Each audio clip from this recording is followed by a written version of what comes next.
Buenas tardes, soy Leonardo y les damos la bienvenida al podcast de Narcotráfico y Corrupción, las formas de la violencia en México en el siglo XXI, haciendo referencia a la sensibilización sobre la cultura de paz y los derechos humanos, ya que muchas personas son privadas de su libertad diariamente en este país.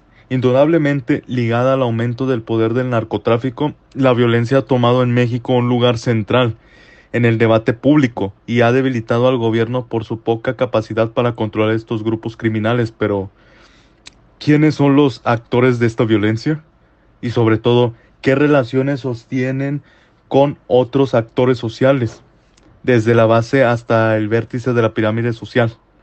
¿Cómo se vinculan estos fenómenos a la cuestión de la ley y la igualdad de la comunidad política?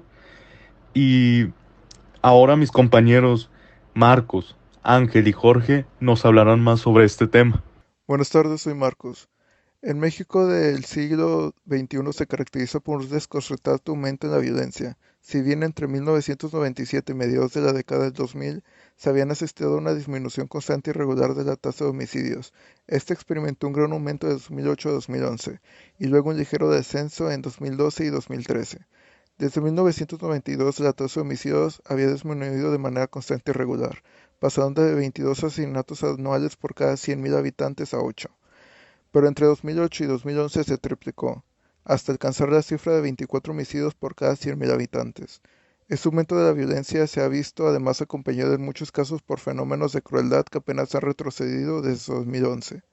Hasta hoy, la renovación de la violencia está sin duda ligada al aumento del poder y de las actividades de los grupos criminales dedicados al tráfico de drogas y otras actividades ilícitas, que van desde la extorsión y el secuestro hasta el contrabando y la industria de la falsificación. Pasando por la trata de personas, la violencia también se debe a la guerra contra el narcotráfico y el crimen organizado declarada por Felipe Calderón de 2006 a 2012, al inicio de su mandato. Buenas tardes, soy Ángel Javier. Otra característica de estos fenómenos es la importancia que tuvieron en las elecciones y en el debate público mexicano a partir del final del gobierno de Vicente Fox, del 2000 al 2006, y más aún durante el de Felipe Calderón.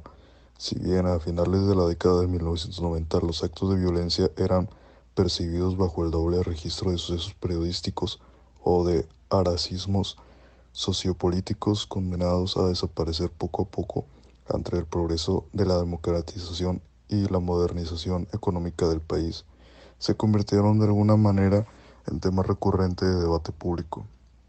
Los diversos actos de violencia se volvieron objeto de numerosas coberturas, a menudo muy sensacionalistas, en diferentes canales de televisión y en señales de radio.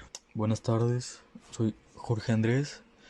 Este podcast analiza la influencia que el narcotráfico ha tenido en la cultura mexicana en los últimos años, generando una narcocultura que cada vez gana más seguidores, ya que a través de productos ligados a la imagen de los narcotraficantes se ha conseguido que los adultos, los jóvenes e incluso los niños desarrollen una identidad individual y colectiva bajo la influencia de dicha narcocultura. Los medios de comunicación han desempeñado un papel importante en la difusión de esta narcocultura al romantizar la imagen de los narcotraficantes a través de series, canciones y otros productos que los hacen parecer personas rodeadas de lujos y excentricidades.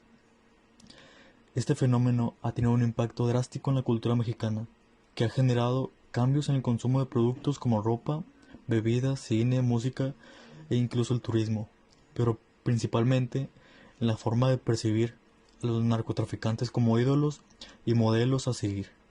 De esta manera, cierto sector de la población aspira a llegar a ser narcotraficante o parecerse tanto como se pueda a uno de ellos, sin tomar en cuenta las consecuencias de esta actividad a corto y mediano plazo, no solo para la persona, sino para la familia, la sociedad y la cultura mexicana, alejándose de una convivencia sana y de una cultura de paz e incitando a la violencia. Para finalizar este podcast, hacemos una reflexión sobre toda esta problemática que se vive día a día. Y no creo que se erradique pronto, pero podemos hacer algo si está en nuestras manos, como por ejemplo, Hacer énfasis que el consumo de drogas es perjudicial y las consecuencias de su consumo pueden afectar a todos los ámbitos. Aumento del fracaso escolar, mayor prevalencia de trastornos mentales y peor ajuste psicosocial. Gracias.